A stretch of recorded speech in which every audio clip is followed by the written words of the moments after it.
going to work with Mercedes a little bit, and I don't expect her to have any troubles. I have been working with her every day, but she has had about 3 days off, kicked out in the pasture. I haven't even went out and visited with her. So sometimes after that she doesn't like to be haltered, but I'm hoping she's going to pleasantly surprise us, because look here, she's letting me put my hands all over her, and that's unusual. She has always been slightly, and sometimes very, very badly ear sensitive, and as you can see now she's being a little ridiculous, and that's what I expected. That's more what I expected when I take some time off with her. As if she gets that fly head and zoom, head goes up, you touch the ears, and she gets nervous and her poll gets tight. And so I'll just come in here and I'll kind of touch on her, pet on her, see how I'm feeling, how tight she is. She's not horribly tight. That's what's nice right now, as I know I'll make some sense out of her here in a minute. And so there are times when she gets so tight that I know we're going to have a little bit of a struggle. And what I might do is, if I feel that she's very bad, I'll step into the middle of the stall and do a little bit of what I call the roundpen reasoning, like the John Lyons phrase. Make her go around me and join up a little bit, and that usually helps her. Right now she's not so tight that I think I can just do a little bit of head bending, neck bending. That's loosening her up if I don't lose my camera vision. As you can see, she's being soft to me. I'm not even telling her to do this right now. So this is one way that I work with her. See, the head went back up, the eyes got big. I don't know if you can see that. Her eyes are getting kind of big, and she's saying, what's going on? What's going on? She's not at the point where she's going to try to get away from me, because on bad days she'll go stick herself in the corner of the stall, and then I can't get anything done. But she's actually being pretty good. Let me back her up a step or two so you can see her better. Back up, darling. Mercedes has always had a little bit of headshy issues. So I always take the time. I never am able to just come in here and put a halter on her like I would with Deacon or Ricky or Faith. I just have to work with her. I have to just work with her and gain her trust again, and let her know that this is part of the routine of being a horse. And you know, a lot of this is just relaxation techniques. These are things that I have found helped her the most. It's just this bending, and sometimes when she's just being a little bit ridiculous, I can just immediately put her around and she's just got that aha moment. I need to relax. And so I'm still feeling a little tension as I'm coming up this side, but now I'm rubbing that ear. Not a big deal. Not a big deal. So this works really good. Just letting her know it's not a big deal. And you know, I'll do little things like this.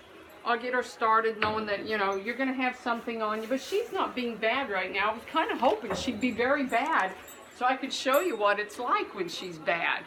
You know, she's not minding this at all. That's great. You know, this is great. So I think I'll probably be able to put the halter on her, and I won't be able to give you a show of any kind.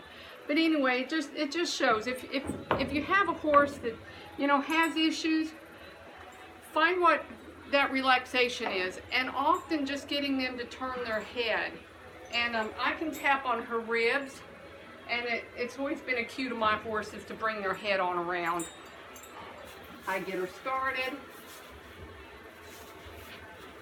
I'll come over here and tap on her ribs, and she knows that, you know, oh, see, I gotta get all the way over there.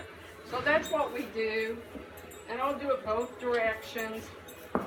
Come around here, tap on her ribs, and you know, that just lets her know in a non-intrusive way that I have control of her, and this is control without even having a halter on her yet. Back over, sweetie. Back over. Come on back over. And you know, Mercedes is deaf, so she doesn't hear me clicking or saying whoa or even having this discussion with her. So I don't know if that's one of the issues where she's a little bit more bashful.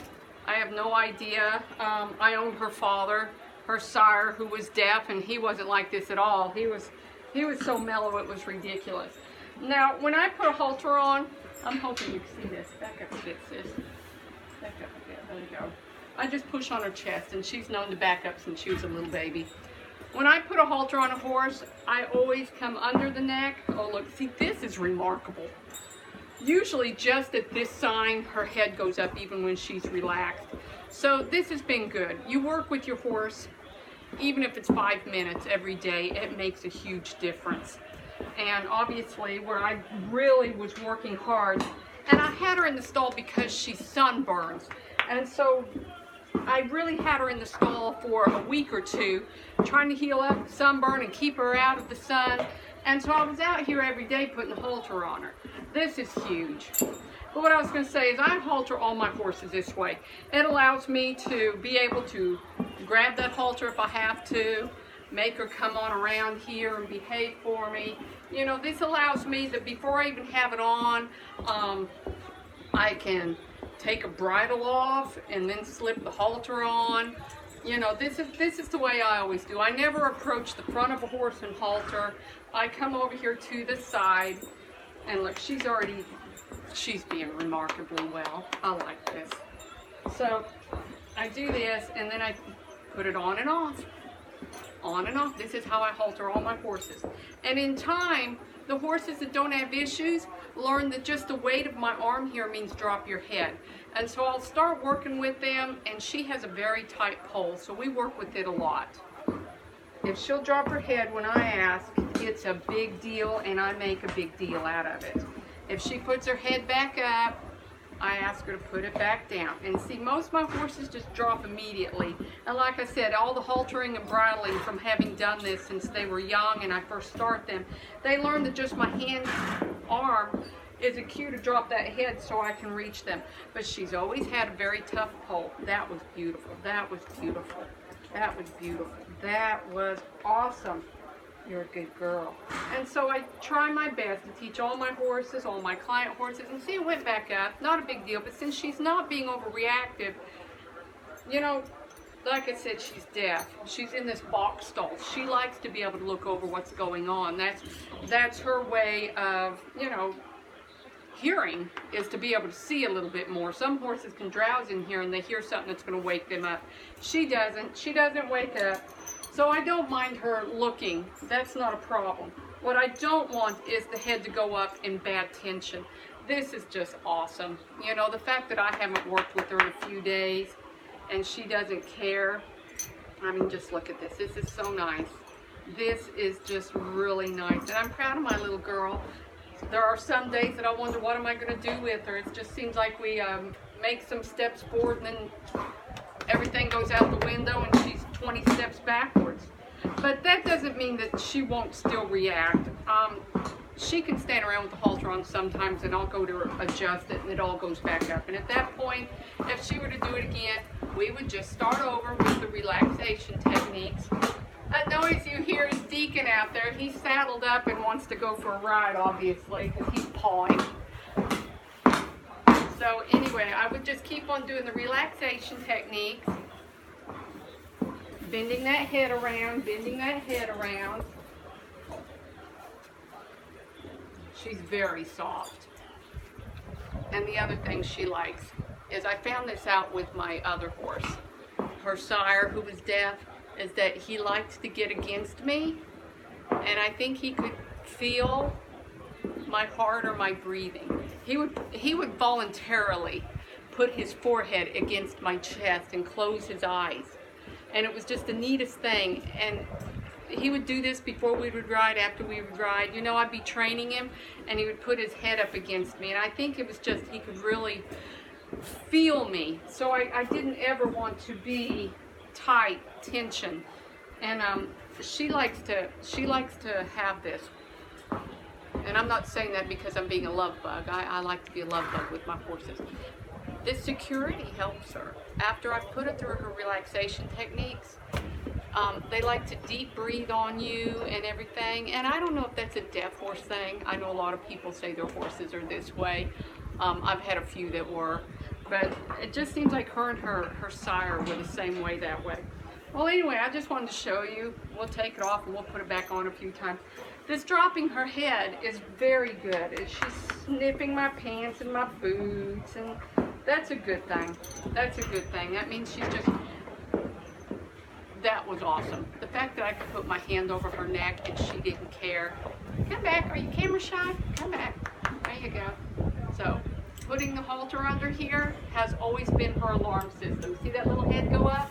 I just go, oh, it went back down so easy. We're just, this kind of stuff, she needs to just realize it's not hurting her, it's not frightful. Put the head back down, it'll go down, it will. Go down, there we go. There we go. We'll do it again, we'll do it again. She just needs to get used to all this. And I'm not doing anything super alarming. That'll come in time. When we work in the round pen and stuff, I'm starting to let her, you know, have the stirrups flapping and all that stuff. But this little stuff, I've dealt with this for months and months and months. And she's really being relaxed and calm. Seriously, she has never enjoyed having me try to put the halter on this easy. And I'm really pleased with her today. I'm very pleased. This makes me happy. I think that we're finally making solid progress. Sounds silly, she's 3 years old.